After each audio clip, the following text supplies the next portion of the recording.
I really had to get this off of my chest. I had one of those days, which, if you know about Fred Durst, you would know exactly what I'm talking about. For the young ones that probably don't know, just look up the lyrics to Limp Bizkit Break Stuff.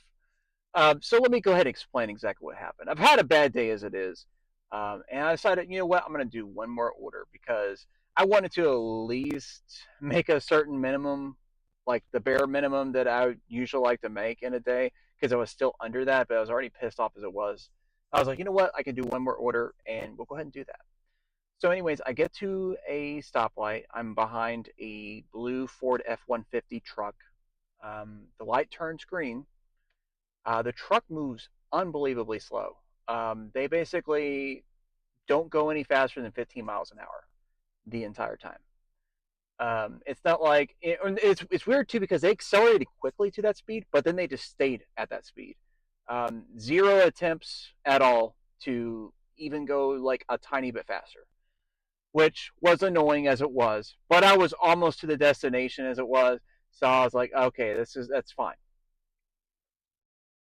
Then, right before my turn comes up, they take the turn right before going the exact same speed. They didn't decelerate at all. They didn't tap on their brakes at all, and they did not use a turn signal. So I kind of flipped out a bit. I honked my horn for a pretty extended period of time. I'd say probably had it held down for about 5 seconds or so. And I rolled down my window and started yelling at him. And then I rolled it back up. I went ahead and parked. He turns in and he was like, "Oh, I'm sorry about that. I had an aquarium, so I didn't want to like break and suddenly break it."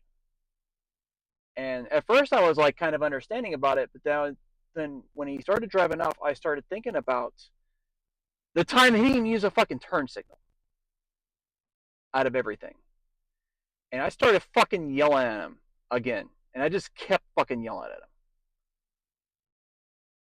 It's fucking ridiculous, man. Like we're in the year 2025 and people are still not using their fucking turn signals as though we're living in an era where we're controlled by AI and the AI would automatically dictate it and we're already living in a self-autonomous driving society. That is not the fucking case, but that's what motherfuckers act like. It's just one of those fucking days when you don't want to wake up. Everything is fucked and everybody sucks. I was a lot more angry. Okay. I had to get this off my chest. Like, motherfucker. Yeah. If you don't use fucking turn signals, fuck you.